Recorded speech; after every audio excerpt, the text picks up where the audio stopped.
Bien, chers collègues, je propose qu'on commence. Madame la ministre, bienvenue. Mes chers collègues, nous avons tout d'abord à désigner 2 rapporteurs pour avis sur 2 projets de loi pour lesquels le Bureau a souhaité que notre commission se saisisse pour avis. Sur le projet de loi portant transposition de l'accord national interprofessionnel ANI relatif au partage de la valeur au sein de l'entreprise, renvoyé à la commission des affaires sociales, que nous examinerons en commission dès lundi prochain à 14 h, je suis saisi de la candidature de Madame Félicie Gérard. S'il n'y a pas d'opposition, il en est ainsi décidé. Sur le projet de loi d'orientation et de programmation du ministère de la Justice 2023-2027, renvoyé à la commission des lois que nous examinerons en commission dès mardi prochain à 14 h, je suis saisi de la candidature de Madame Perrine Goulet. Il n'y a pas d'opposition, il en est ainsi décidé. Excellent, comme dirait le rapporteur. Nous examinerons ce matin le projet de loi adopté par le Sénat ratifiant les ordonnances relatives à la partie législative du livre 7 du Code monétaire et financier et portant diverses dispositions relatives à l'outre-mer, pour lequel nous avons nommé M. Charles Sitzenstuhl rapporteur. Madame Olivia Grégoire nous fait l'honneur de participer à l'examen de ce texte. Je vous rappelle que sur ce projet de loi, j'ai proposé que s'applique la procédure de législation en commission PLEC, à la demande du rapporteur et en accord avec lui, comme me l'avait demandé le rapporteur et comme cela avait été le cas lors de l'examen au Sénat. Madame la ministre, nous vous écoutons. Merci, Monsieur le Président de la Commission des Finances, Monsieur le rapporteur général, Monsieur le rapporteur, Mesdames, Messieurs les députés. Je ne vous cacherai pas mon plaisir et mon émotion d'être en commission ce matin à vos côtés, là où j'ai passé plusieurs années, notamment mes mercredis matins. Les mercredis matins ont un peu changé et vous le savez, mais je me permets de le répéter, je serais sincèrement au regret de devoir vous quitter d'ici 1 heure pour mes obligations ministérielles et je devrais me rendre en Conseil des ministres pour y présenter une ordonnance. J'ai donc pour consigne d'aller vite et je serai brève sur ce sujet pourtant majeur. Depuis la crise financière de 2008, de très nombreuses règles se sont développées en matière de régulation financière, principalement adoptées au niveau européen, à l'instar des dispositions métropolitaines du Code monétaire et financier. Les dispositions relatives à l'outre-mer se sont multipliées, ce qui rendait absolument nécessaire une réorganisation ainsi qu'une clarification. Dans un premier temps, le choix d'un code spécifique à l'outre-mer a été envisagé. Dans un souci de simplification et d'intelligibilité des règles juridiques, nous avons finalement préféré opter pour une nouvelle présentation et donc une réécriture de la quasi-totalité des articles afin de rendre le nouveau livre 7 du Code monétaire et financier relatif aux outre-mer plus accessible, tant du point de vue de l'État que d'ailleurs pour répondre aux besoins des usagers, en particulier ultramarins, et faciliter l'activité des opérateurs financiers ainsi que des entreprises. Ce projet de loi, il est applicable de plein droit aux départements, aux régions, aux collectivités ultramarines relevant de l'article 73 de la Constitution, Guadeloupe, Guyane, Martinique, La Réunion et Mayotte, régies par le principe d'identité législative, ainsi qu'aux collectivités d'outre-mer relevant de l'article 74 de la Constitution, dont les statuts prévoient que les lois et règlements y sont applicables de plein droit, Saint-Barthélemy, Saint-Martin, Saint-Pierre et Miquelon. Pour les collectivités du Pacifique, soumises au principe de spécialité législative relevant de l'article 74 de la Constitution, Polynésie française et les îles Wallis et Futuna, et pour la Nouvelle-Calédonie, les lois et règlements n'y sont applicables que dans les matières relevant statutairement de la compétence de l'État et sur mention expresse. C'est le cas en matière bancaire et financière, et le projet de loi y est donc applicable sur mention expresse. Le projet de loi qui vous est soumis achève plus de 3 années de travaux de recodification. Il ratifie notamment les ordonnances relatives à la partie législative du Code monétaire et financier. L'une d'elles, celle du 15 février 2022, est prise sur le fondement de l'article 74-1 de la Constitution qui prévoit une habilitation permanente à étendre en Outre-mer les dispositions législatives déjà existantes qui ressortent de la compétence de l'État, sous condition de ratification effective impliquant un vote au Parlement dans les 18 mois après publication. La loi doit donc impérativement être ratifiée sous peine de caducité avant le 26 août 2023.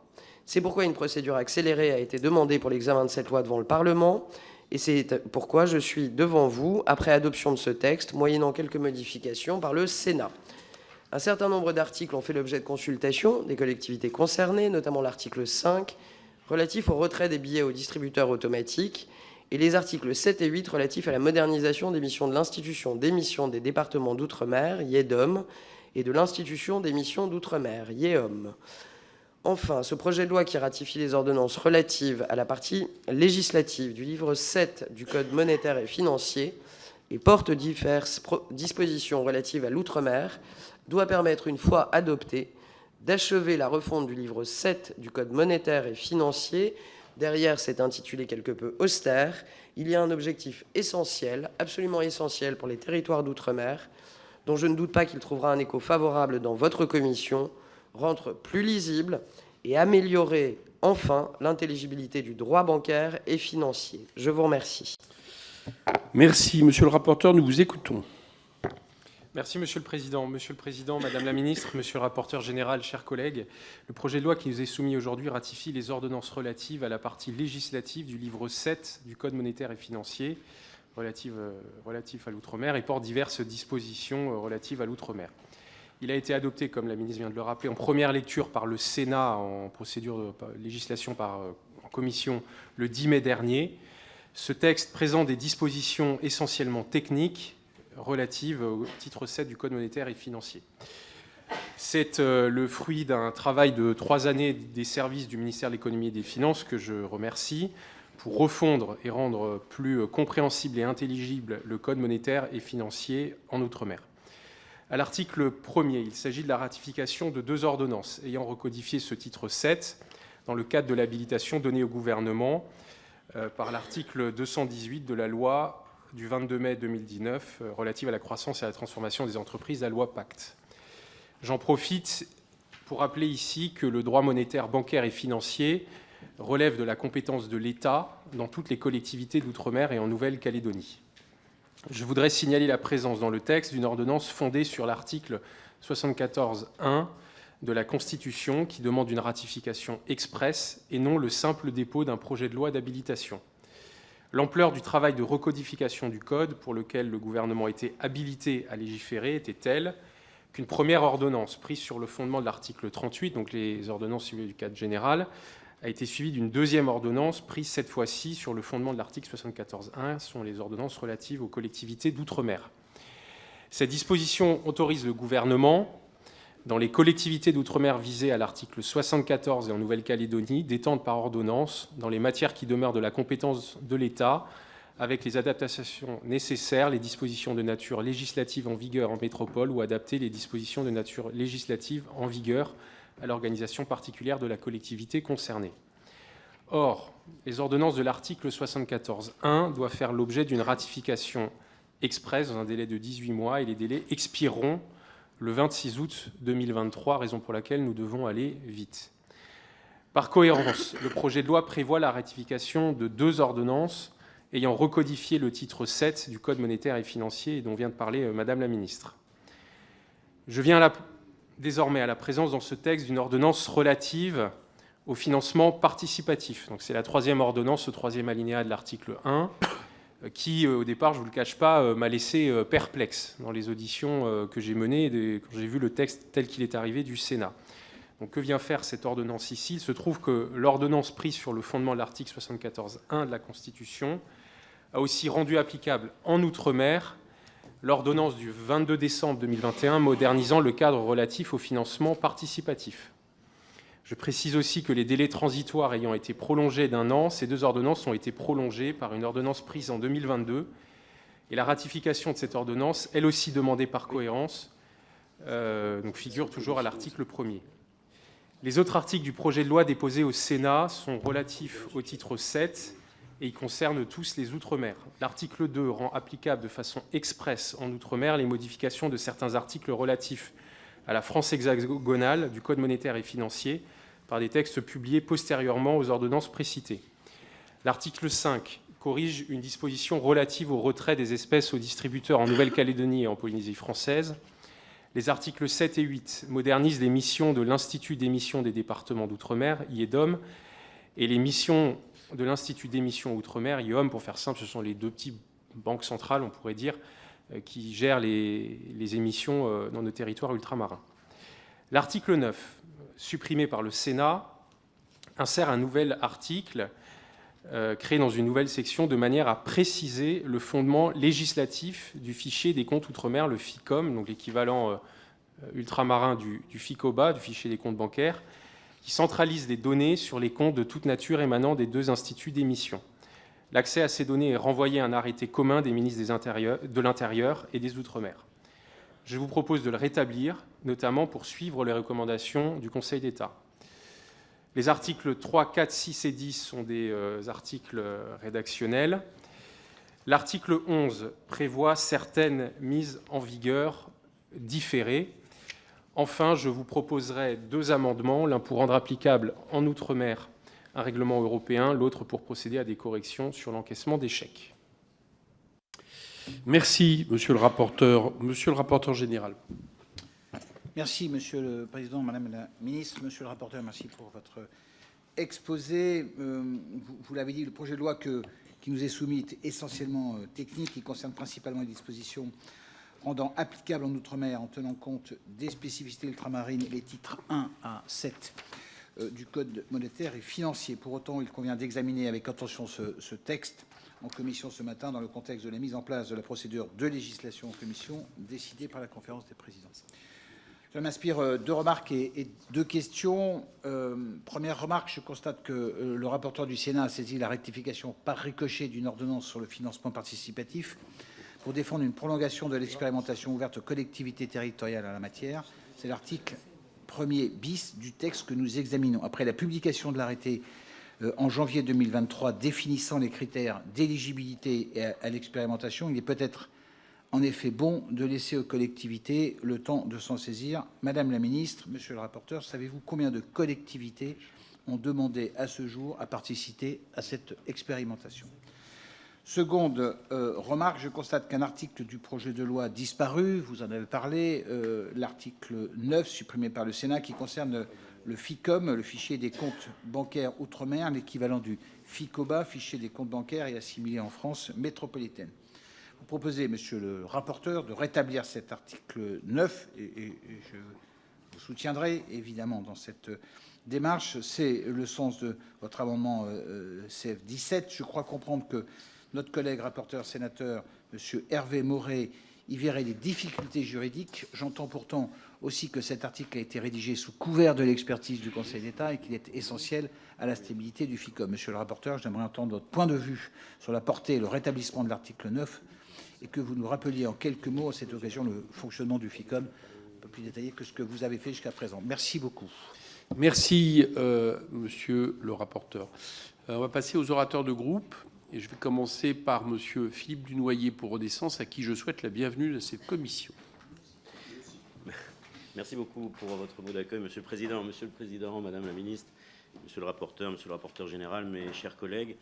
Le présent projet de loi, examiné selon la procédure de législation en commission, affiche une technicité qui peut rendre sa lecture un peu austère, mais dont l'ambition revêt une importance particulière pour les collectivités d'outre-mer face à la multiplication ces dernières années des dispositions du Code monétaire et financier qui s'y appliquent. Pour y parvenir, il nous est proposé la ratification de 3 ordonnances relatives au livre 7 du Code monétaire et financier qui s'inscrivent elles-mêmes dans un travail de codification de longue haleine, Madame la ministre l'a rappelé, débuté en 2021 à l'occasion de la loi Pacte. Une ratification qui devrait permettre de clarifier, de simplifier et de corriger les dispositions ultramarines devenues souvent illisibles et parfois obsolètes compte tenu de l'évolution des contextes locaux et des réglementations européennes. Les progrès apportés par ce projet de loi, notamment concernant la modernisation des missions de l'IEDOM et de l'IOM pour améliorer son rôle de véritable banque centrale des collectivités du Pacifique, permettent de dépasser l'objectif de simplification du CMF. Ils ont notamment été salués par la Commission supérieure de codification et le Conseil d'État. Parmi les améliorations apportées, je tiens à saluer celle de l'article 5. Monsieur le rapporteur en a fait état, qui instaure en Nouvelle-Calédonie le principe d'une gratuité obligatoire des retraits d'espèces aux distributeurs automatiques dans le réseau de la banque dont on est un client.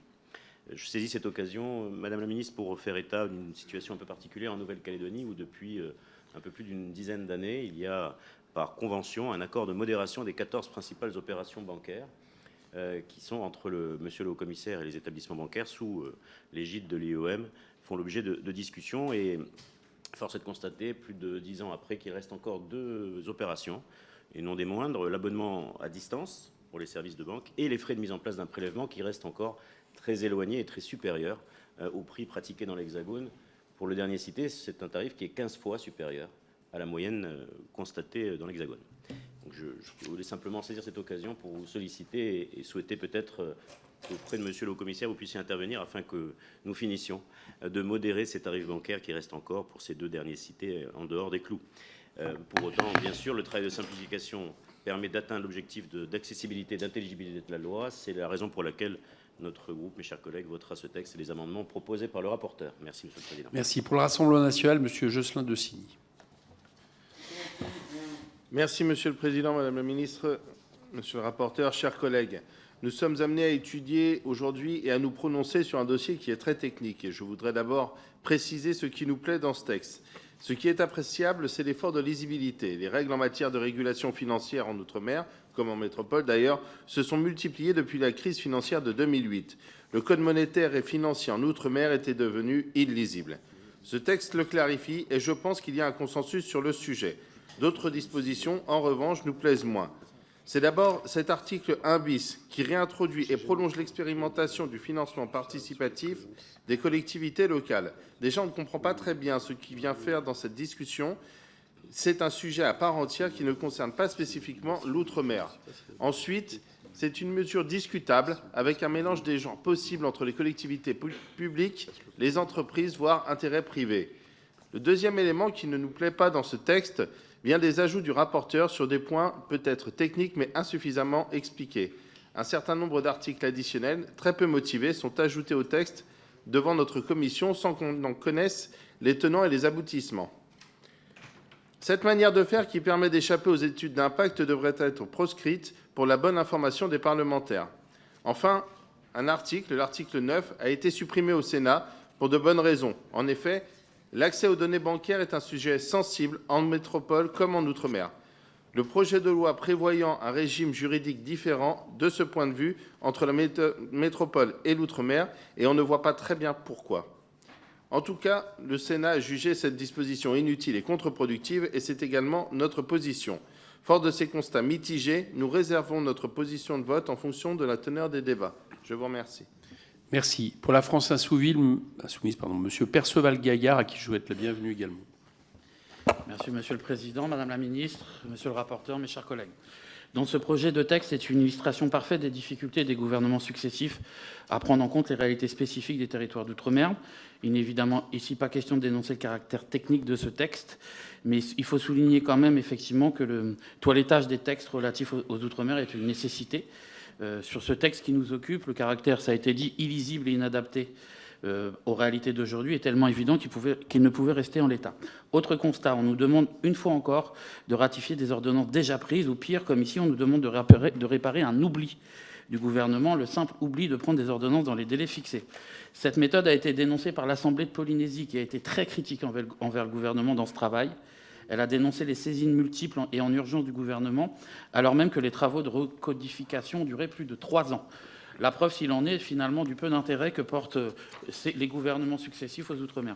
Ce qui explique la position de l'Assemblée de Polynésie, je cite, elle a mis un avis défavorable sur l'un des projets d'ordonnance, du fait de la méthodologie employée par l'État qui continue de nuire gravement à l'intelligibilité du droit en matière monétaire et financière, car elle rend impossible, faute de temps et de concertation, d'évaluer les effets des modifications proposées.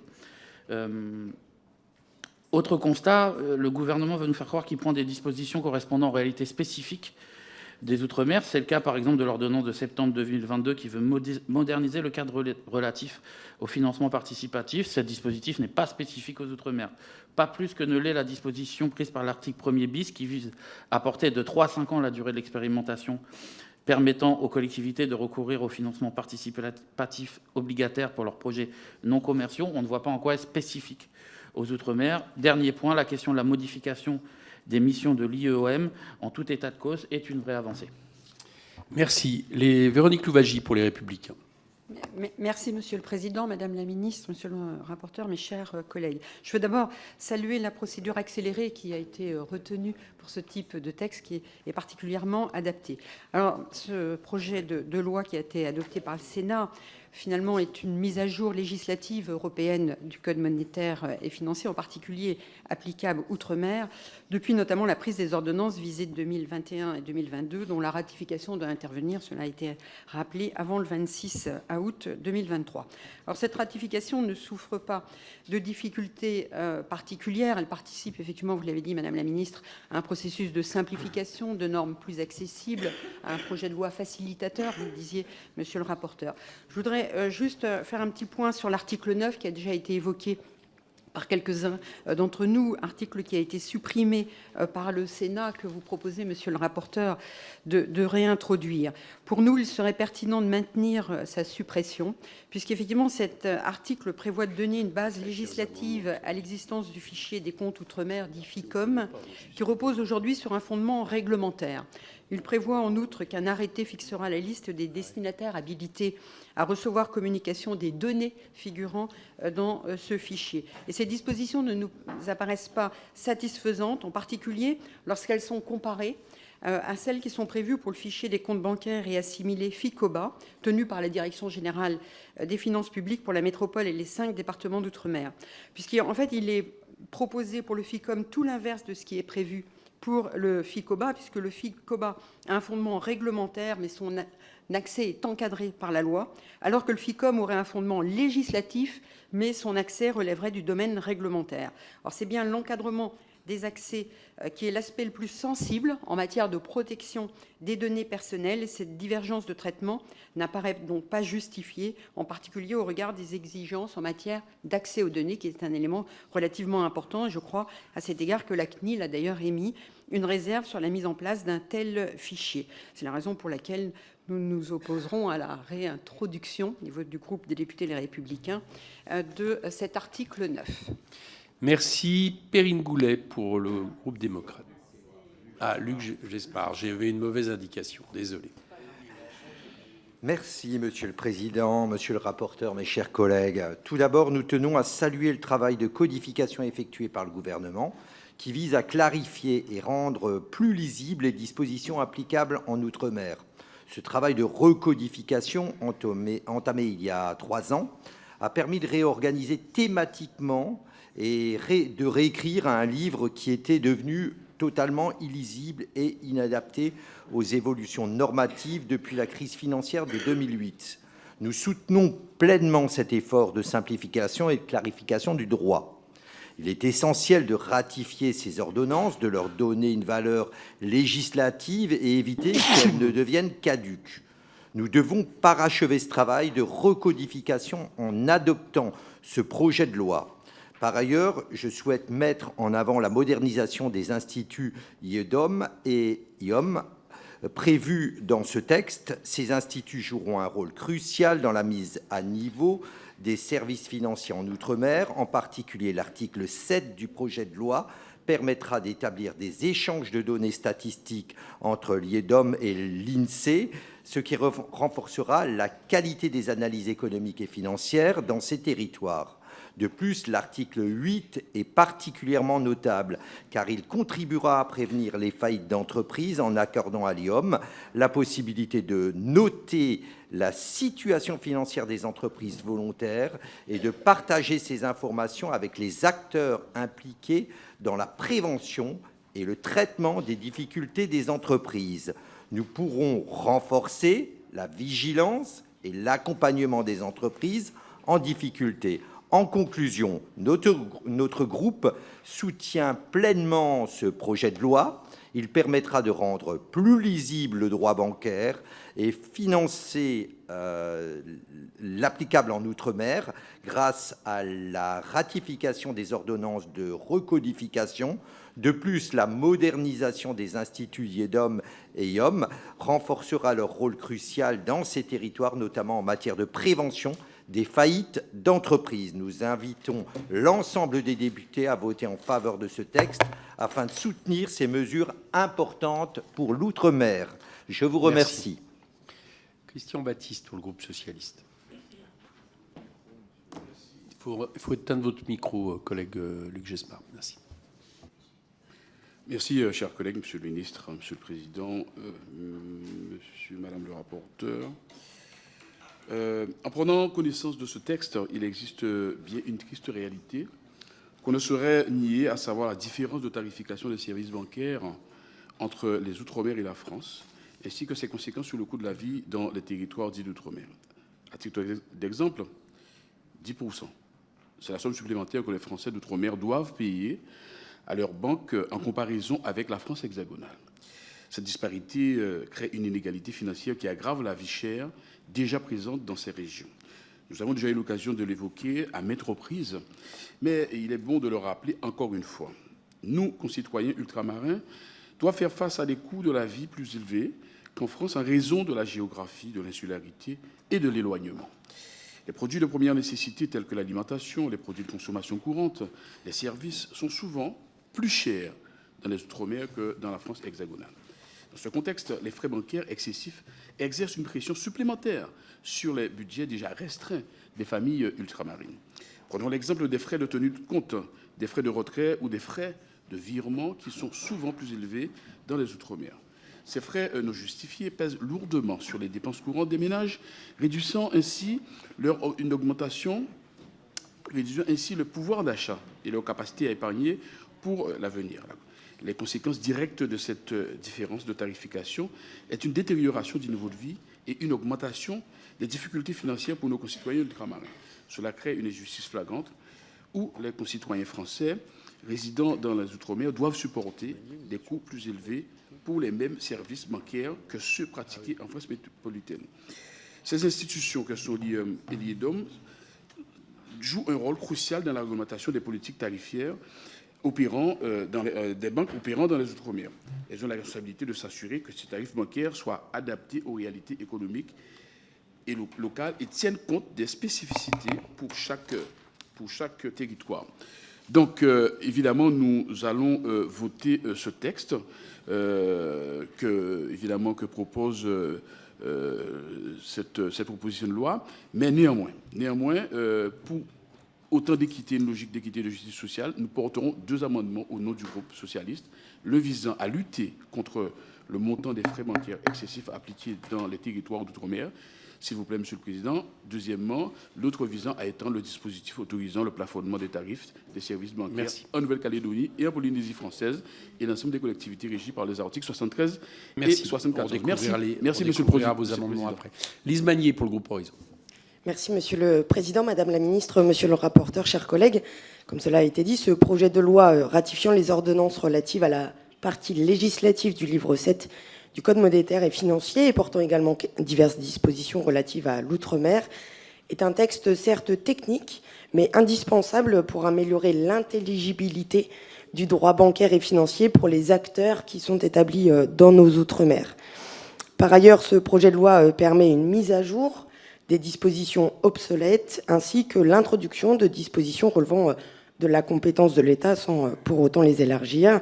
Et c'est également l'occasion de corriger des erreurs techniques, ce qui est un gage de sérieux et qui correspond à notre volonté parlementaire. C'est pourquoi, mes chers collègues, évidemment, les députés du groupe Horizon et Apparentés voteront en faveur de ce projet de loi. Je vous remercie. Merci. Stéphane Lenormand pour le groupe Lyot, à qui je souhaite la bienvenue. Merci, Monsieur le Président, Madame la Ministre, Monsieur le rapporteur, chers collègues. La refonte du livre 7 du Code monétaire et financier qui adapte au territoire ultramarin les dispositions en matière d'émission de monnaie et d'activités bancaires et financières au territoire ultramarin est donc la bienvenue et nécessaire. C'est un texte technique qui appelle de notre part à la fois une inquiétude, un regret et une satisfaction. Une inquiétude, en effet, sur l'article 1er présenté comme un simple et banal ratification d'ordonnance donne à notre avis trop de poids au gouvernement et peu d'informations à la représentation nationale. Par exemple, les ordonnances du 15 septembre 2021 et celles du 15 février 2022 ont réorganisé le livre 7 du Code monétaire et financier, mais elles ont également réécrit certaines dispositions. Or, l'étude d'impact est muette en ce qui concerne ces modifications. Donc, Madame la Ministre, Monsieur le rapporteur, au-delà des déplacements des articles et des corrections rédactionnelles, pouvez-vous nous confirmer qu'aucune réécriture de fond n'a été menée ?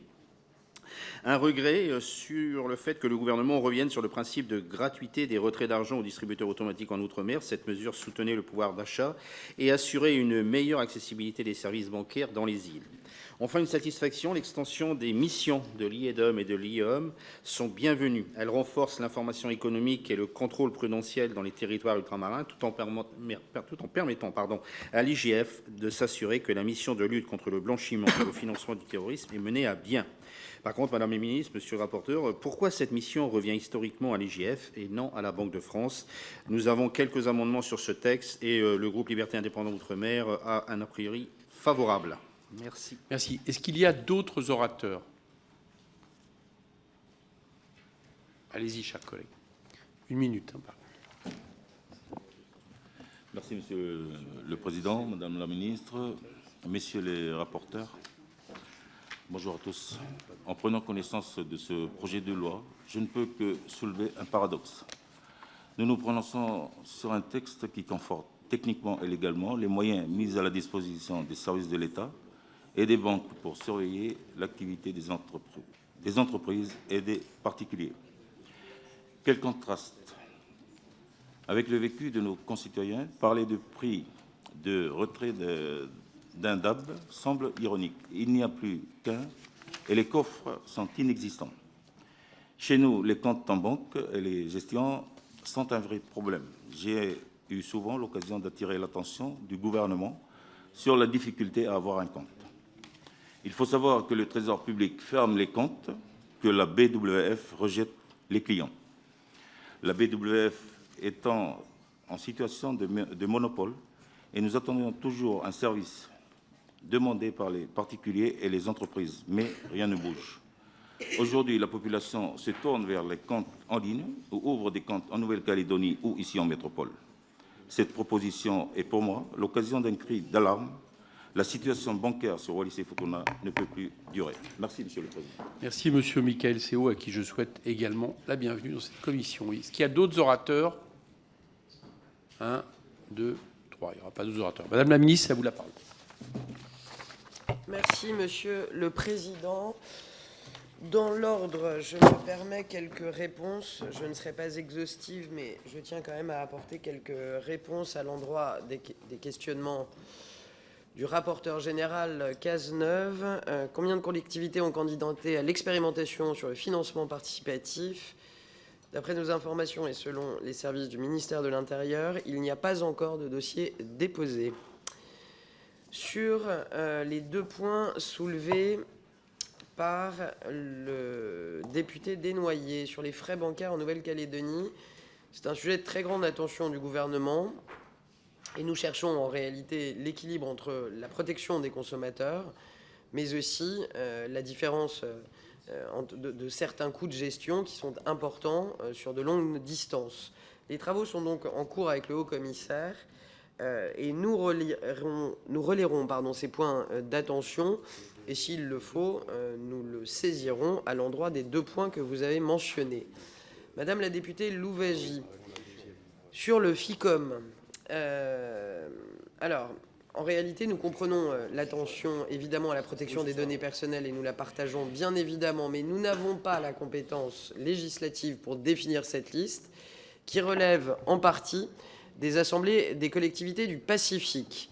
Nous ne pouvons donc pas l'inscrire ici, vous le comprendrez aisément. En revanche, la liste finale sera soumise à la CNIL, justement pour nous assurer du strict respect de la protection des données personnelles. Je ne serai pas plus exhaustive et à votre disposition dans les minutes où je reste présente. Merci. Monsieur le rapporteur Charles Sitzenstool. Oui, rapidement, parce que la ministre a déjà répondu et les questions revenaient essentiellement sur les mêmes points. Sur la question du rapporteur général, donc sur le financement participatif, aucune collectivité, et donc c'est d'ailleurs aussi pour ça que la direction générale des collectivités locales va relancer la communication autour de ce dispositif, et raison pour laquelle il est peut-être aussi nécessaire de donner encore un peu de temps, ce qu'on va voir dans quelques instants. Sur l'article 9, pourquoi est-ce que nous jugeons important de le rétablir? Enfin, je vais le dire tout à l'heure, mais enfin, je peux faire l'exposé des motifs maintenant. Nous considérons qu'il y a nécessité de renforcer le fondement législatif du FICOM dans un souci de sécurité juridique. Après les discussions que j'ai eues avec les services de l'État, l'existence d'une base législative générale a été jugée nécessaire par le Conseil d'État pour 3 raisons principales. La première, c'est que l'extension des données échangées en application du projet de loi aux données relatives aux comptes de toute nature centralisés par les 2 instituts et demandées en fait par les 2 instituts, qu'il y a 2 personnalités juridiques distinctes entre les 2 instituts, donc l'IEDOM et l'IEOM, et que leur compétence est exercée de manière indépendante en ce qui concerne leur zone géographique d'intervention. Enfin, l'interprétation possible des dispositions actuelles pourrait être interprétée comme ouvrant à chaque institut la possibilité de gérer son propre système. Donc en fait, il faut qu'on clarifie le droit existant qui n'est pas très clair sur ce sujet. Et pour répondre à Madame Louwagie, alors il y a peut-être eu une méprise dans la discussion au Sénat, et je m'en expliquerai avec le rapporteur du Sénat, parce qu'en réalité, le FICOBA, donc, qui existe dans l'Hexagone, a un fondement législatif, des fondements législatifs extrêmement clairs. Dans une ancienne loi de finances qui a plus de 40 ans, et également dans le Code général des impôts. Et c'est le FICOM donc, qui se trouve en Outre-mer, où le fondement législatif n'est pas clair. Et donc, on nous a demandé de clarifier le fondement législatif. Et donc là, on propose de le faire dans le cadre du Code monétaire et financier. Merci. Je propose qu'on passe à l'examen des articles du projet de loi. Il y a 15 amendements qui ont été déposés. Ils ont tous été recevables. Article 1er, qui est pour? Qui est contre? Adopté. Article 1er bis, amendement numéro 1, Monsieur Gaillard. Merci, Monsieur le Président. Par cet amendement, le groupe parlementaire de la France Insoumise NUPES propose de supprimer l'allongement de 3 à 5 ans de la durée de l'expérimentation permettant aux collectivités de recourir au financement participatif obligataire. D'une part, sur la forme, cet article ajouté au Sénat n'a rien de spécifique aux Outre-mer, donc ça semble être pour nous un cavalier législatif. Et d'autre part, sur le fond, nous estimons que le financement participatif obligataire risque d'alourdir la dette des collectivités. Ce dispositif permet aux collectivités d'émettre des obligations à des créanciers qui peuvent être des entreprises privées, ce qui fait craindre une définition du besoin par l'offrant selon ses propres intérêts, mettant l'entreprise en position de force face à la collectivité. Cette méthode implique également des surcoûts pour les collectivités, quels que soient les coûts d'intermédiation ou encore les taux d'intérêt proposés qui peuvent être supérieurs à ceux du marché. Merci. Monsieur le rapporteur. Défavorable, parce que du coup, en fait, cette 3e ordonnance, elle vient modifier quand même la 2e ordonnance. Donc, par ricochet, elle concerne l'outre-mer. Et par ailleurs, on a dit que le dispositif de financement participatif n'a pas eu de candidat pour le moment. Donc, donner quelques années plus pour voir si ça peut prendre nous semble intéressant. Et les sénateurs ont été du même avis. Donc, défavorable. Merci. Madame la ministre, vous voulez dire quelque chose? Même avis. Okay. Je propose qu'on passe au vote. Qui est pour l'amendement? Qui est contre? Amendement rejeté. Qui est pour l'article 1er bis? Qui est contre? Amendement article adopté. On passe à l'article 2, amendement de monsieur le rapporteur Charles Stenstoul. C'est un amendement rédactionnel. Okay, donc je pense qu'il est adopté. Qui est pour l'article 2? Qui est contre? Article adopté. Pour l'article 3, je pense que c'est le même vote. Article adopté. Après l'article 3, monsieur le rapporteur, vous avez un amendement. Oui, donc j'ai un amendement dont l'objectif est de prévoir l'application à Saint-Pierre et Miquelon, en Nouvelle-Calédonie, en Polynésie française et dans les îles Wallis et Futuna, d'un règlement du 30 mai 2022 du Parlement européen et du Conseil pour les infrastructures de marché sur la technologie des registres distribués. Merci. Madame le ministre. J'aurais un avis favorable. Très bien. Qui est pour l'amendement? Qui est contre? Amendement adopté. Qui est pour non, il n'y est pas. Excusez-moi, je suis après l'article 3. Qui est pour l'article 4? Contre? Adopté. Après l'article 4, monsieur le rapporteur, c'est encore à vous. Oui, donc alors c'est un amendement qui est long, mais qui est en fait essentiellement rédactionnel. Il s'agit de mettre à jour différentes dispositions relatives à l'encaissement des chèques en Polynésie française, en Nouvelle-Calédonie et à Wallis et Futuna. Merci, madame la ministre. Favorable. Okay. Qui est pour? Qui est contre? Amendement adopté. L'amendement numéro 4, monsieur Baptiste. Oui, en fait, c'est pour lutter contre le montant des frais excessifs, les frais bancaires excessifs appliqués dans les territoires d'outre-mer. Donc, on a bien constaté que les derniers rapports de l'IDOM ont montré que les tarifs bancaires ont augmenté. Et donc, c'est pour pouvoir faire en sorte que, parce qu'en moyenne, chaque semaine, chaque service bancaire est facturé entre 5 et 6 euros de plus que dans l'Hexagone, et notamment la Guadeloupe et la Martinique sont particulièrement concernés. Voilà, donc c'est un amendement visant à lutter contre cette augmentation excessive des frais bancaires. Merci. Merci, Monsieur Baptiste. Monsieur le rapporteur. Je serai défavorable. Tout d'abord, il s'agit de consulter au préalable les collectivités d'outre-mer, et on parlait avant de la Nouvelle-Calédonie, donc la ministre a pris l'engagement qu'il y aurait une discussion avec le Haut-Commissariat. Par ailleurs, d'un point de vue juridique, on traite dans cet amendement à la fois des territoires qui relèvent de l'article 73 de la Constitution et l'article 74 de la Constitution. Il y a bien deux régimes juridiques différents pour différents territoires d'outre-mer, donc les traiter d'un même paquet nous paraît pas très solide, défavorable. Merci. L'avis de la ministre? Même avis. D'accord. On vote l'amendement. Qui est pour? Qui est contre? Amendement rejeté. On passe à l'article 5. Deux amendements identiques. Le 2 de Monsieur Perceval-Gaillard. Eh bien, écoutez, c'est sur le même sujet. Par cet amendement, nous proposons de supprimer cet article qui prévoit de revenir sur la gratuité de tous les retraits d'espèces dans les distributeurs automatiques de Nouvelle-Calédonie et de Polynésie française. Le gouvernement aurait introduit cette gratuité, je cite, par erreur, et souhaiterait aujourd'hui la corriger. Or, cette erreur bénéficie positivement aux citoyens ultramarins concernés. La supprimer aurait des conséquences financières inverses pour leur budget, alors même, ça a été dit, que les frais bancaires restent beaucoup plus élevés dans les collectivités d'outre-mer que dans l'Hexagone, principalement Polynésie française, et ce, malgré un accord conclu entre le haut-commissaire et les banques visant à baisser ces frais de 5,5% depuis le 1er avril dernier. Monsieur Lenormand, pour un amendement identique. Oui, écoutez, le collègue a parfaitement résumé notre position sur ce sujet et je n'ai pas d'autres éléments à rajouter. Ok, merci. Monsieur le rapporteur. Oui, défavorable. Donc on en a déjà parlé. C'est effectivement la correction d'une erreur qui est intervenue dans le processus de codification. À noter également que la demande émane, comme ça a été relayé par notre collègue de Nouvelle-Calédonie, des acteurs néo-calédoniens. Donc défavorable à ces deux amendements. Madame la ministre. J'aurais le même avis que le rapporteur. Monsieur Léaumont, à qui je souhaite la bienvenue. Merci, Monsieur le Président, Madame la Ministre, Monsieur le rapporteur, chers collègues. J'ai un peu du mal à comprendre pourquoi il serait payant de faire des retraits d'espèces. Dire dans l'Hexagone, il n'est pas payant de faire un retrait d'espèces. Et par ailleurs, non. Et par ailleurs, quand on fait un retrait d'espèces, qu'est-ce qu'on fait? On va chercher à la banque de l'argent qu'on y a déposé. Pourquoi doit-on payer? Pourquoi doit-on payer pour retirer de l'argent qu'on a déposé à la banque? Quel est le sens? Je veux dire, de manière générale, même si apparemment vous me dites que c'est payant dans l'Hexagone, je ne le savais pas, je n'ai pas l'impression que ce le soit, à part les frais bancaires qu'on paye pour la carte bancaire qu'on utilise pour faire ce retrait dans un distributeur.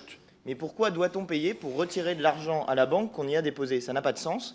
Et par ailleurs, si d'aventure ça existait dans l'Hexagone, je vous suggère d'agir pour interdire le fait que ce soit payant de retirer son propre argent dans la banque. Ok, Monsieur De Signy.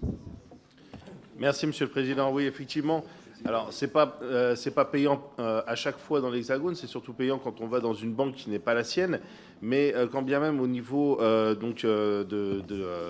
du principe même de payer pour retirer son propre argent sur le compte, nous y sommes opposés, que ce soit en Outre-mer ainsi que également dans l'Hexagone. Donc, pour ces raisons, effectivement, nous voterons pour ces amendements. Bien, j'ai eu 2 pour. Monsieur Dunoyer, je pense que ça va être un contre. Effectivement, merci Monsieur le Président. L'erreur est compréhensible. La Nouvelle-Calédonie aujourd'hui ne bénéficie pas du principe fixé par la loi de la gratuité des retraits d'espèces dans les distributeurs de la banque dont on est un client. Et c'est en ce sens que cette loi va être une amélioration pour la Nouvelle-Calédonie. C'est la raison pour laquelle, d'ailleurs, le Congrès, saisi sur cette proposition, a émis un avis favorable. Les autres considérations sur le fait que ce soit des frais qui soient logiques ou pas logiques ne rentrent pas dans le champ de la loi. Moi, ce que j'y vois au titre de la représentation de la Nouvelle-Calédonie, c'est l'amélioration et la fixation par la loi d'un principe de gratuité qui n'existait pas aujourd'hui. C'est donc bien une avancée. Merci de la précision. Monsieur le rapporteur, même c'est la position. OK, Madame la ministre, pareil, je pose. OK, on passe au vote. Qui est pour? Qui est contre? Amendement rejeté. On passe à l'amendement numéro 3 de Monsieur Baptiste.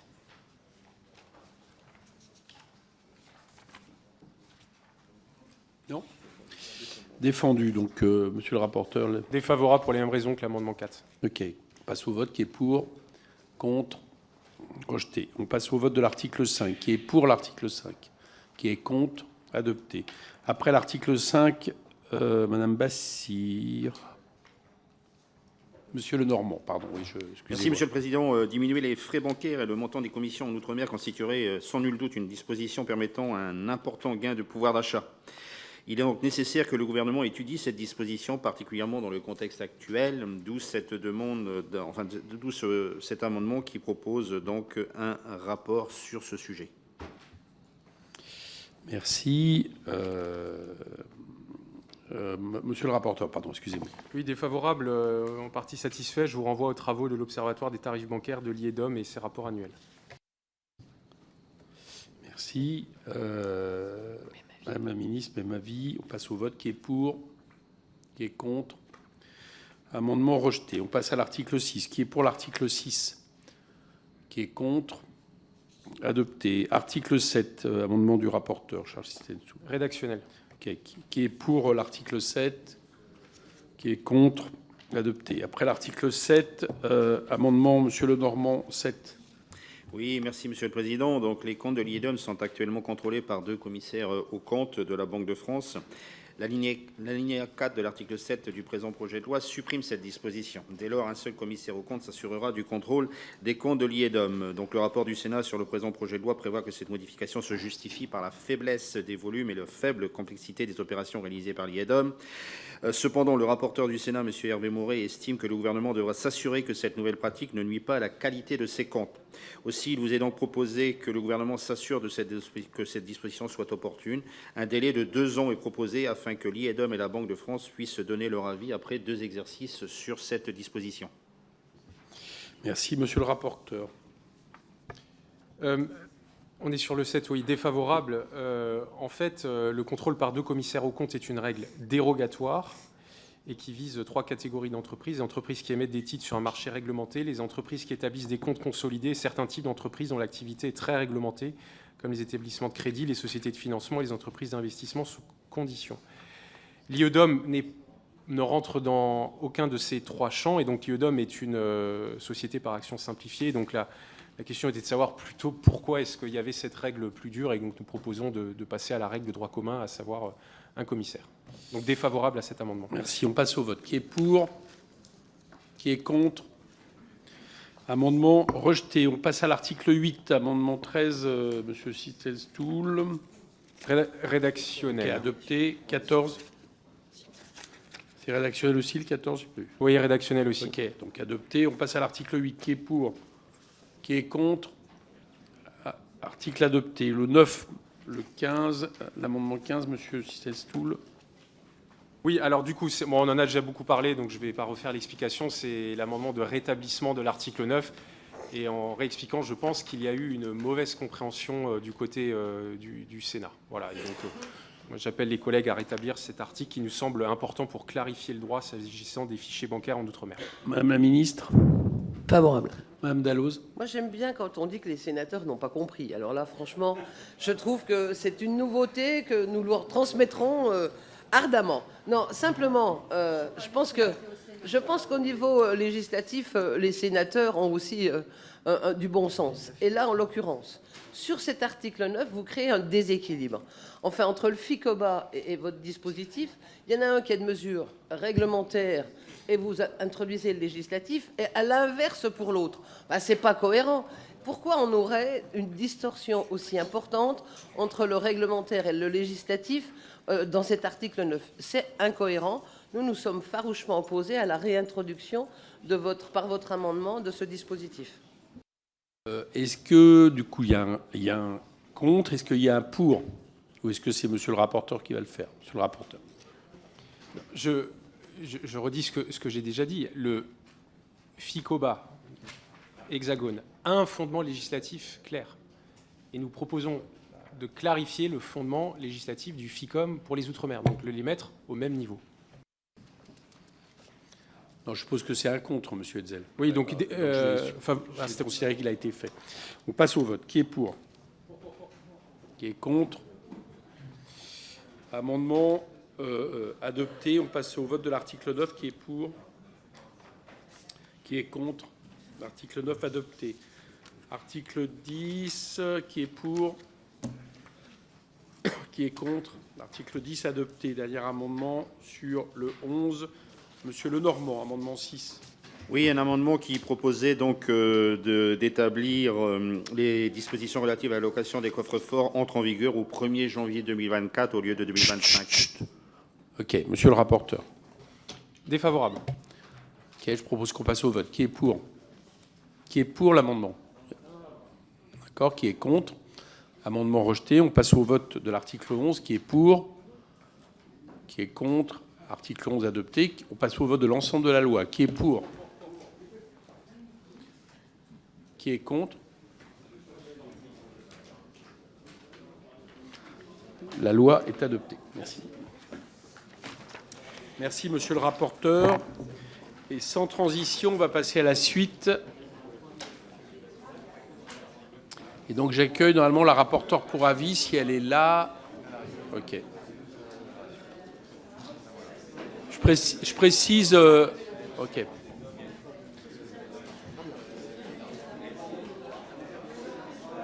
Donc, je vous précise, chers collègues, qu'on va embrayer de suite et que ça nous permettra de faire une pause avant la reprise de 11 heures. Hein ?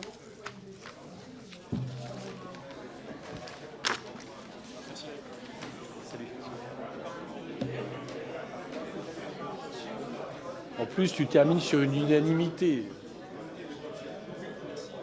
Hein, hein Charles, tu termines sur un vote unanime. Oui, oui. Merci. Donc ça, c'est la liasse pour le second point d'ordre. Vous aviez le discours dans la foulée. D'accord. Et c'est Madame Jacquet qui avait la liasse? Oui, je vais vous la donner. Bien, chacun regagne sa place. Ceux qui doivent partir repartent. Et on embraye. Donc notre second point d'ordre du jour concerne la fin de l'examen du projet de loi visant à donner à la douane les moyens de faire face aux nouvelles menaces que nous avons débutées hier. Je salue tous les collègues qui étaient encore là à 1h du matin. Nous examinons ce matin les articles 1 à 5, 8, chers collègues, 1 à 5, 8, 8 bis, 11, 11 bis, 11 ter, 11 quater, qui avaient été mis en réserve en raison de la délégation dont ils avaient fait l'objet. Nous accueillons... chers collègues, nous accueillons pour cette raison la rapporteure pour avis, Madame Élodie Jacquet-Laforge, à qui je donne la parole pour nous exposer de façon globale le travail de la commission des lois sur ces articles. Madame Élodie Jacquet-Laforge, à vous la parole. Merci beaucoup, Monsieur le Président. Donc, Madame la rapporteure de la Commission des finances, elle est là, chers collègues, et l'ensemble des membres de la Commission des finances, je suis ravie d'être avec vous ce matin. Nous avons effectivement terminé nos travaux aussi hier soir, un petit peu moins tardivement que vous. La Commission des lois s'est donc saisie pour avis sur le projet de loi visant à donner à la douane les moyens de faire face aux nouvelles menaces. Et elle a bénéficié dans ce cadre de la part de la Commission des finances d'une délégation au fond sur les articles 1er à 5, 8, 8 bis, 11 à 11 quater. Notre commission a examiné ces articles et les amendements déposés sur eux hier après-midi donc et soir, et j'ai l'honneur donc d'être devant vous ce matin pour vous présenter la conclusion de nos travaux.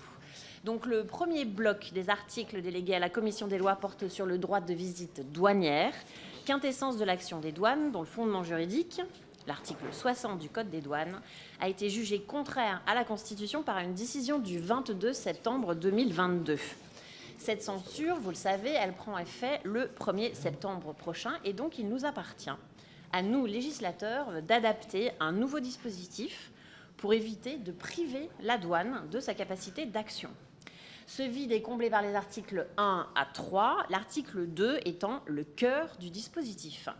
L'article 1er, lui, vient modifier la définition de la zone terrestre du rayon des douanes en fixant sa profondeur à 40 km et en supprimant toute possibilité d'extension par le pouvoir réglementaire. C'est inconstitutionnel, ça a déjà été jugé en ce sens d'ailleurs. L'article 2, je vous l'ai dit, qui constitue la principale mesure sur le droit de visite, remplace un laconique dispositif de 2 lignes non modifié depuis 1948 par 11 articles qui, dans la droite ligne de la décision du Conseil constitutionnel de septembre dernier, précise les conditions et modalités d'exercice du droit de visite douanière.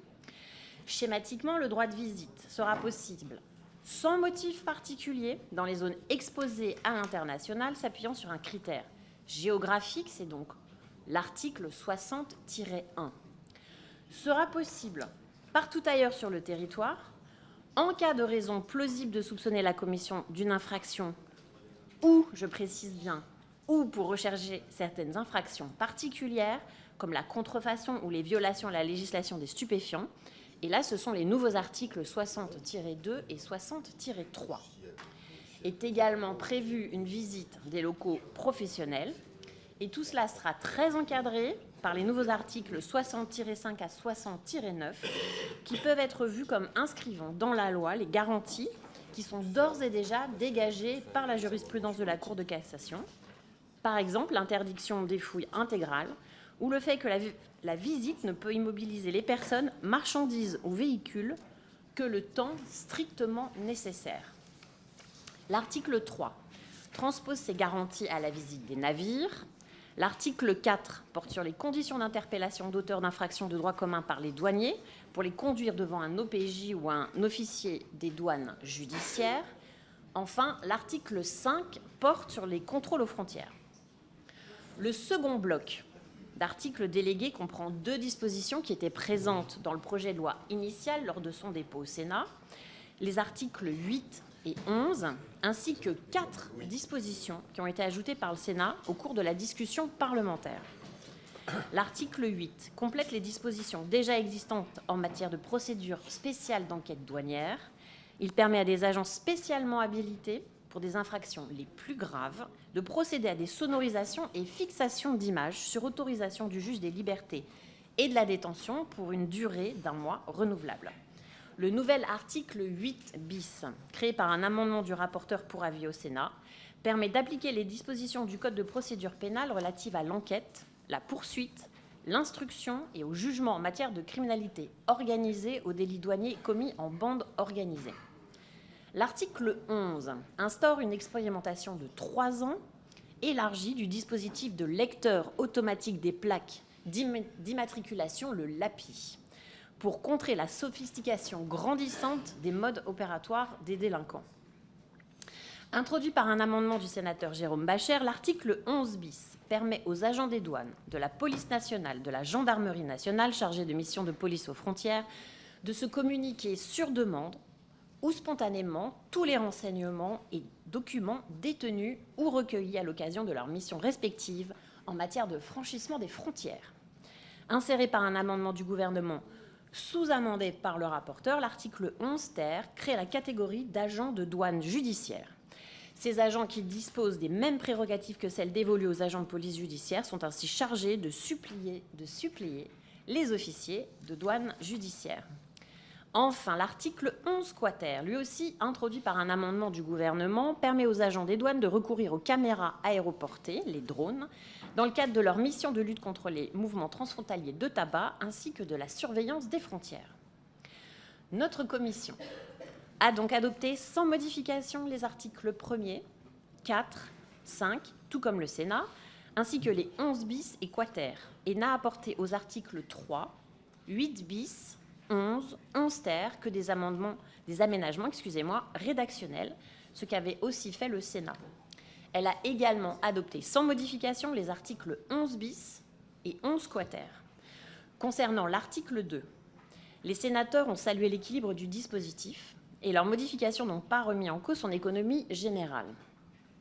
La commission des lois a validé la plupart de ces modifications et a fait quelques aménagements rédactionnels à mon initiative, mais elle est revenue sur 2 modifications du Sénat en particulier, sur lesquelles donc j'attire votre attention. La première, donc d'abord s'agissant des lieux exposés à l'international où l'exercice du droit de visite est plus souple, nous avons rétabli, sur ma proposition, la notion des abords des gares, ports et aéroports à la place du rayon des 10 km qu'avait prévu le Sénat. La notion d'abord est connue, elle existe en procédure pénale pour les contrôles. Le rayon de 10 km aurait conduit à couvrir de façon excessive certaines zones, par exemple toute l'agglomération parisienne. Cette modification a donc été motivée par le souci de sécuriser juridiquement le dispositif. Ensuite, la Commission a adopté mon amendement rétablissant la tentative de commission d'infraction comme justification du droit de visite, comme cela existe déjà aussi pour les contrôles d'identité, et ce afin de sécuriser l'action opérationnelle des douanes. L'article 2 que nous vous soumettons donc est équilibré, concilie efficacement à la fois la sécurité juridique et la capacité opérationnelle des douanes. Enfin, à l'article 8, la Commission des lois a adopté un amendement de M. Roger Vico, précisant que les agents des douanes chargés de réaliser des sonorisations et captations d'images sont spécialement formés et habilités par le ministre chargé des douanes dans des conditions qui seront fixées par décret. Je vous invite donc à adopter les amendements votés par la Commission des lois hier, que je viens de vous présenter à l'instant, et les articles ainsi modifiés que vous lui avez délégués. Je vous remercie, chers collègues. Merci. Est-ce que, Madame la rapporteure Nadia Hay, vous souhaitez ajouter quelque chose? Non? D'accord. Donc la Commission des lois qui a examiné les articles qui lui avaient été délégués a redéposé donc devant nous, comme vient de l'expliquer la rapporteure pour avis, les amendements qu'elle a adoptés sur ces articles. Selon l'usage, nous sommes invités à suivre les positions adoptées par la Commission des lois dont nous avions ainsi sollicité l'avis. Je propose que nous commencions l'examen des articles en commençant par l'article 1er sur lequel il n'y a aucun amendement. Donc je propose de passer au vote. Qui est pour? Qui est contre? Article adopté. On passe donc à l'amendement 183 qui est présenté par Madame la rapporteure pour l'article 2. Rédactionnel? D'accord. Qui est pour? Qui est contre? Adopté. On passe à l'amendement 182. Oui, alors, j'en ai parlé dans la discussion, c'est effectivement la définition des abords qui remplace les 10 km. OK. Qui est pour? Qui est contre? Adopté. On passe... Excusez-moi, mais je découvre au fur et à mesure. On passe à l'amendement 184. Oui, alors, je l'ai effectivement indiqué, c'est aussi la tentative qui est réintégrée. D'accord. Vous me faites signe si vous voulez des interventions, sinon je passe au vote. Qui est pour? Qui est contre? Article adopté. Chers collègues, votez. Hein. Parce que là, je peux considérer que 2 mains suffisent, mais quand même, quoi.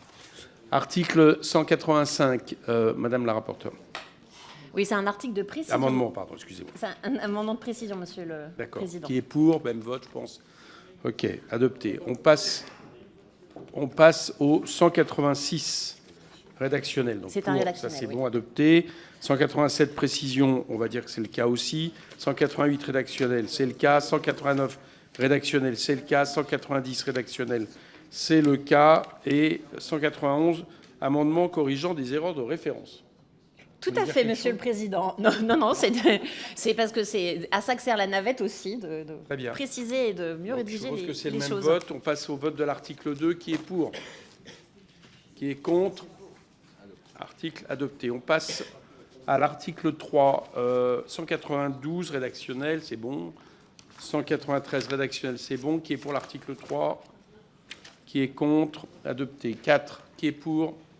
Qui est contre? Adopté. 5. Qui est pour? Qui est contre? Adopté. 8. Le 194, qui est un article, c'est pas rédactionnel. Allez-y. Oui, alors je voulais... alors attendez, c'est le 194... Voilà, c'est celui de Monsieur Vico, effectivement, il permet de préciser que les agents seront formés et habilités, et ce sera précisé dans le cadre d'un décret. Très bien. Qui est pour? Ah non. Excusez-moi, pas de problème. Mais il n'y a aucun souci, Mme Dalloz. Moi, j'ai un peu de difficulté à comprendre l'intérêt de cet amendement. Je ne comprends pas. Parce que les agents des douanes, moi, je suis allé à la direction du renseignement. Direction nationale du renseignement, ils ont énormément de dispositifs de l'heure pour écouter des conversations.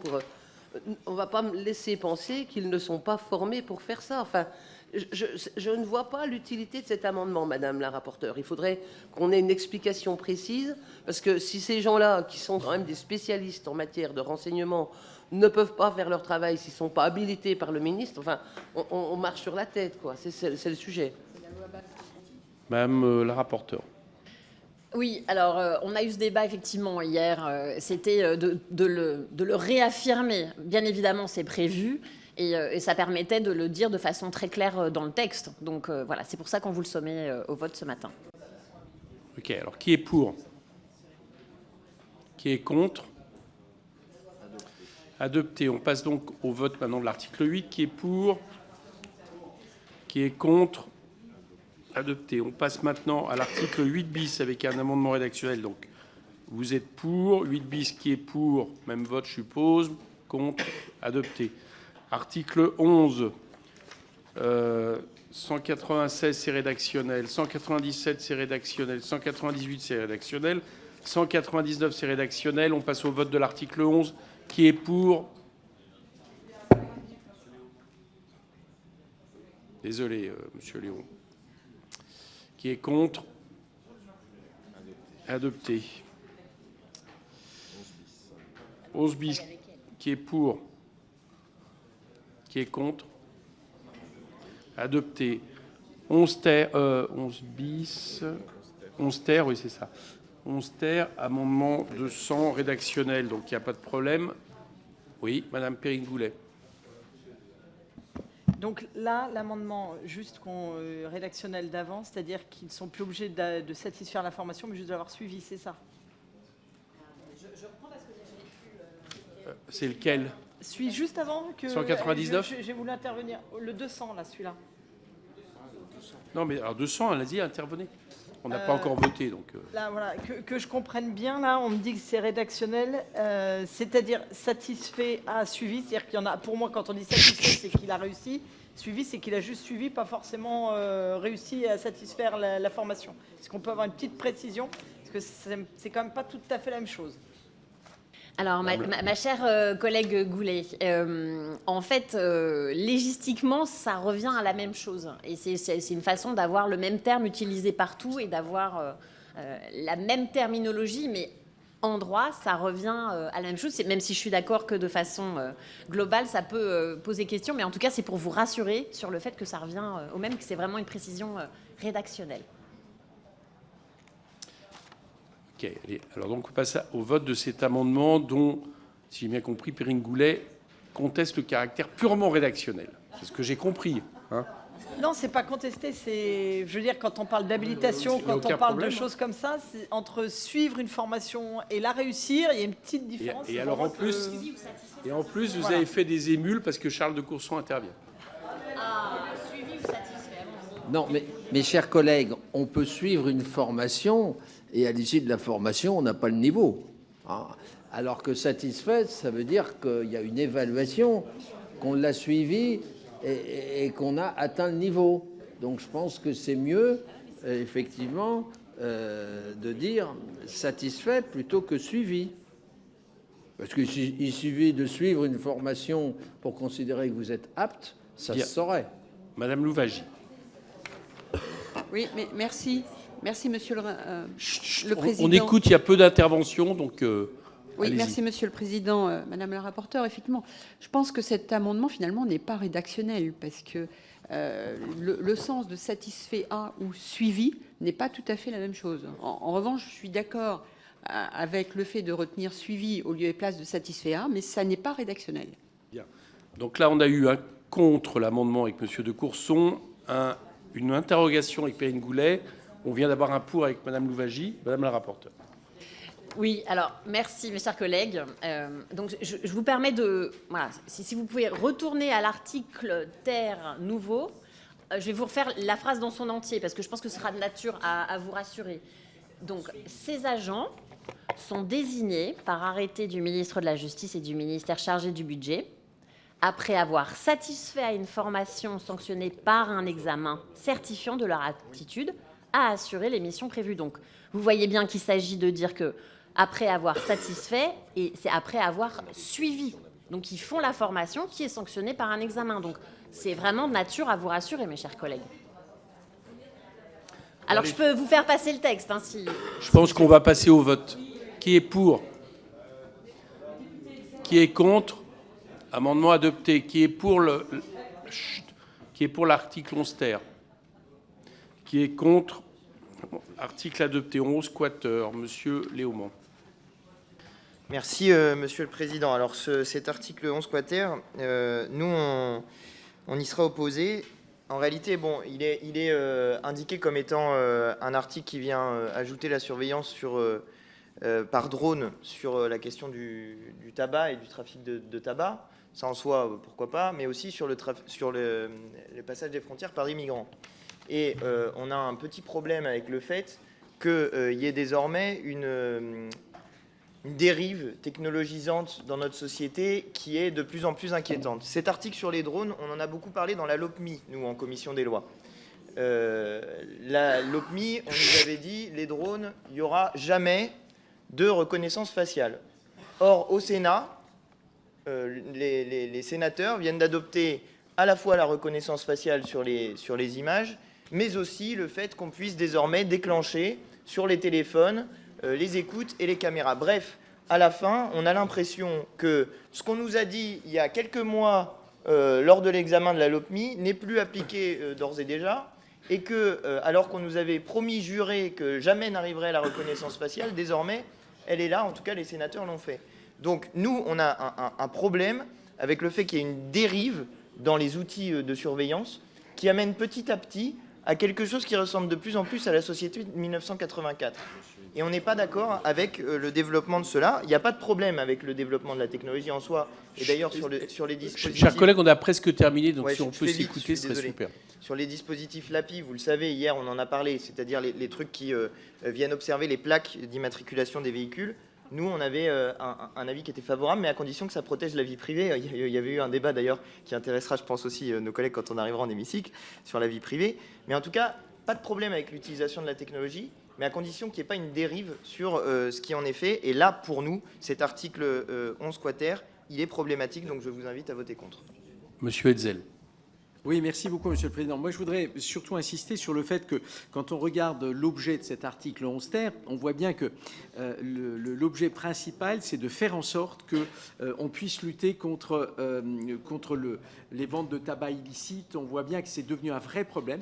On a tous dans nos circonscriptions à la fois des buralistes qui viennent nous voir, qui nous alertent notamment au milieu rural, qu'ils sont en difficulté parce que ces trafics sont en train de se développer. Là, il y a une réponse qui est apportée. Je pense que ça se regarde de très près. En tout cas, il ne faut pas qu'on balaye ça d'un revers de la main, bien au contraire. Excusez-moi, chers collègues, vous parliez du 11 ter ou du 11 quater? 11 quater. D'accord, merci. Vous avez 11 ter. Monsieur Philippot, allez, je reprendrai une autre inscription après, puis allez-y. Oui, pardon. Merci, Monsieur le Président. Non, juste pour répondre aux collègues, on voit effectivement, suite à ces décisions de justice, on a eu l'occasion d'en parler hier avec la rapporteure en commission des lois, un affaiblissement des possibilités d'intervention de nos douanes. À un moment donné, il faudra bien qu'il y ait un rééquilibrage. Si le périmètre d'intervention est réduit, si les modalités de prévenance de la justice sont augmentées et les entraves davantage et rendent les interventions plus incertaines juridiquement, il faudra bien qu'il y ait des moyens technologiques qui permettent de les compenser pour garder le même niveau d'efficacité, surtout dans un contexte où les trafics augmentent. Donc hier, bien, vous me disiez, tout à fait favorable à ce qu'il y ait davantage d'agents, à ce qu'ils continuent d'avoir le même niveau d'efficacité. Eh bien, si on va dans cette direction-là, comme nous y force la décision de justice, je ne dis pas que c'est le choix du gouvernement, eh bien, il faudra un saut technologique pour pouvoir opérer ces contrôles d'une autre manière. C'est évident. Bien, Madame la rapporteure. Oui, alors effectivement, c'est vrai qu'on a eu le débat hier et en plus avec les mêmes intervenants. Alors pour les membres de la commission des finances qui ne faisaient pas partie de notre commission hier, c'est vrai que c'est un moyen supplémentaire, c'est une expérimentation. Elle est extrêmement encadrée. Bien évidemment, elle a été travaillée avec la CNIL qui a demandé à ce qu'un certain nombre de garanties, une dizaine de garanties, soient mises en place. Et en fait, À la fin de cette expérimentation, il y a 2 rapports qui vont être mis en place. Il y a un rapport d'étape et un rapport définitif. La CNIL évaluera finalement si le fait de conserver ces données LAPI sur un certain temps, jusqu'à 4 mois. Alors, on est bien sur le LAPI ou on est sur, excusez-moi, sur les drones, excusez-moi. Alors, excusez-moi, on est allé tellement vite sur le LAPI, j'en étais même surprise moi-même. C'est pas grave que vous parliez aussi du LAPI. C'est bien, d'accord, merci Monsieur le Président. Vous avez, à mon avis, débattu pas mal de ça hier. Donc exactement, et c'est avec les mêmes intervenants. Donc voilà, le sujet est fait. Et effectivement, sur les drones, on a eu aussi le sujet sur le trafic du tabac, on a aussi le sujet sur la surveillance des frontières, et c'est juste pour vous rappeler que les agents de la douane sont aussi des agents des frontières, de la surveillance des frontières, et donc c'est des outils qui leur seront absolument nécessaires. Et il convenait effectivement de l'étendre au tabac, puisque aujourd'hui l'usage n'était pas possible. Donc voilà, on a eu le débat hier, j'imagine qu'on l'aura en séance, mais en tout cas, ça me paraît des moyens essentiels à donner à nos agents. Nadia, qui voulait compléter quelque chose. Oui, merci Monsieur le Président. Moi, j'espère vraiment que Monsieur Léaumont et son groupe vont changer d'avis sur le sujet d'ici la séance, parce que là, vous êtes en train de vouloir interdire un outil qui est utilisé par les trafiquants eux-mêmes. Vous pensez que les trafiquants de tabac, ou même tout autre trafic d'ailleurs, se soucient de la CNIL, de l'encadrement qu'on peut avoir juridique de l'usage de ces outils? Donc, ce sont aujourd'hui des outils technologiques qu'il faut pouvoir utiliser, mettre à disposition par des agents de surveillance des frontières, dont c'est la mission également première, afin de lutter contre les trafics en tout genre, et notamment celui du tabac, et pour les raisons qui ont été exprimées depuis hier dans cette même salle, pour les buralistes, pour lutter contre la guerre des territoires, et de tas d'autres raisons. Donc j'espère vraiment que vous allez changer d'avis d'ici la séance, et en tout cas on ne désespérera pas de vous convaincre. Si je peux me permettre, Nadia, heureusement que les agents de l'État n'utilisent pas toutes les méthodes des trafiquants. Madame, non, mais c'est juste par rapport à ce que vous avez dit, quoi. Bien évidemment, Monsieur le Président, on est totalement d'accord, mais des outils technologiques qui sont à disposition, il faudrait que nos agents de surveillance puissent en bénéficier. Mais évidemment, voilà, que, je vous aide à repréciser votre pensée. D'accord, merci. Merci, Monsieur le Président, d'y veiller. Monsieur Léaumont. Oui, merci Monsieur le Président. Vous m'avez volé l'argument de la bouche. Défendre l'idée qu'il ne faudrait pas que nous, législateurs, nous défendions l'intérêt général et notamment la vie privée de nos concitoyens parce que les trafiquants et les mafieux ne le font pas, c'était un mauvais argument, donc je vous invite aussi à le corriger pour la séance. Je voudrais juste élargir le débat parce qu'on n'a pas pu l'avoir tout à l'heure, je suis désolé, c'est moi qui n'ai pas été assez réactif sur les articles précédents. Juste pour que vous ayez en tête pour la séance, chers collègues, il y a un dispositif LAPI donc, qui est mis en place, enfin pas qui est mis en place, mais qui est élargi, qui permet de photographier les plaques d'immatriculation des véhicules qui se déplacent. Ce dispositif-là, nous, on est favorable aussi à ce qu'il y ait une expérimentation, c'est le cas, c'est une expérimentation, mais avec une durée de conservation des données qui est plus courte. Et j'ai pris un exemple, je vous le dis maintenant parce que comme ça vous pourrez y réfléchir d'ici la séance et peut-être que ça vous convaincra. J'ai pris un exemple sur la conservation de la vie privée. L'idée est, avec ce dispositif-là, qu'on évite que soient pris en photo les visages et que ces visages soient floutés. C'est une des recommandations de la CNIL notamment. Pourquoi ça? Parce que je vous prends un exemple très concret. Vous êtes douanier et vous avez accès à ce dispositif LAPI. Et vous découvrez à l'intérieur du véhicule qui est censé ne prendre en photo que les plaques d'immatriculation, qu'en réalité, il y a votre compagnon ou votre compagnonne qui est dans la voiture avec quelqu'un d'autre en train de faire des choses qui faut conclure, dépassent de la vie privée. Je vous dis juste ça. Non, mais je conclus. Non, attendez, je conclus juste sur ça. Mais ayez en tête... Je précise, les interventions, c'était 1 minute, donc je le fais pour... Ah, c'est 1 minute? Oui, ah, pardon. Oui. Ah bah, excusez-moi, en commission des lois, c'est 2 minutes. Donc... Non, ici, c'est 2 minutes. On est un peu plus. En tout cas, c'est parce que ici c'est le budget, quoi. Si vous voulez protéger votre vie privée, je vous invite à réfléchir à ça pour la séance. Voilà, exactement. Merci. Allez, on reviendra. J'ai compris l'essence du débat. Je pense qu'on y reviendra en séance. C'est un débat intéressant. Mais oui, on a fixé à 1 minute. Et notamment parce que vous avez eu 2 minutes en commission des lois, donc nous on est en complément. Je propose qu'on passe au vote. Allez, 11 quater, qui est pour? Qui est contre? Merci. On passe au titre amendement 55, Michaël Boulou. Oui, merci Monsieur le Président. Moi, c'est une proposition de titre plus neutre, moins belliqueux et moins marqué. Je pense qu'il n'y a pas besoin de parler dans le titre de nouvelles menaces. Je suis même persuadé que cela ne permet pas d'aborder sereinement et à froid le sujet des trafics et des nouveaux modes d'action. Il y en a effectivement contre lesquels les agents de la douane luttent. Et avec un peu de malice, je dirais que c'est une contribution à l'apaisement. Merci. Monsieur Ben... Chut, chut, chut. Attendez, oh. Attendez. Après, on fera dans l'EHPAD. Donc là, on... Hein. Monsieur... Non. Chut. Oui, mais attendez. J'ai vu, monsieur Lefebvre. Monsieur Benschreck, est-ce que vous défendez l'amendement suivant? Oui, merci, Monsieur le Président. Par cet amendement, en fait, en insérant le mot juridique... Par cet amendement, en insérant le mot juridique après moyen, c'est simplement un amendement de précision. Ce texte poursuit essentiellement un objectif de sécurisation juridique de certaines procédures douanières. Il ne renforce pas les moyens humains et matériels des services douaniers. Donc voilà, c'est simplement pour être un tout petit peu plus précis et que le titre corresponde plus à l'esprit du texte. Merci. Madame la rapporteure Nadia. Alors, mes chers collègues, je vous confirme qu'effectivement, il ne s'agit pas d'un texte budgétaire ni d'une loi de programmation. Toutefois, votre proposition est très réductrice parce que je vous rappelle juste qu'il y a des moyens qui sont alloués, mine de rien, dans ce texte.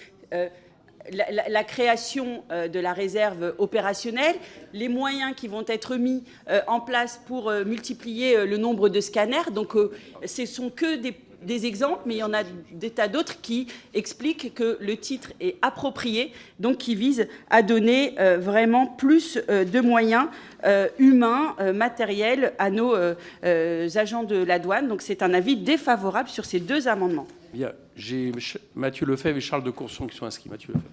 Merci, Monsieur le Président. Oui, je trouve qu'il y a une forme de naïveté coupable de la part de nos collègues socialistes de ne pas vouloir évoquer les nouvelles menaces auxquelles sont confrontés nos douaniers. Je pense que ça n'est pas leur rendre hommage que de supprimer l'idée selon laquelle nous faisons face à une délinquance de plus en plus organisée, de plus en plus criminelle et qui porte une menace évidemment beaucoup plus lourde, y compris sur leur vie elle-même. Donc je crois que cet amendement confond apaisement et naïveté et j'invite évidemment à son opposition.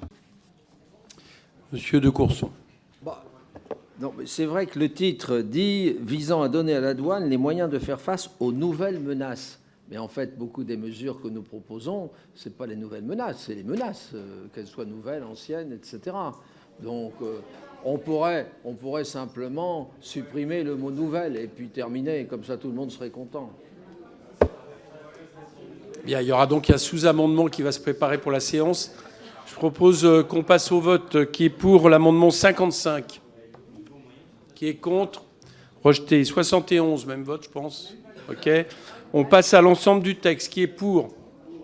Qui est contre? Texte adopté. Félicitations. On se retrouve à 11h pour la suite. Merci.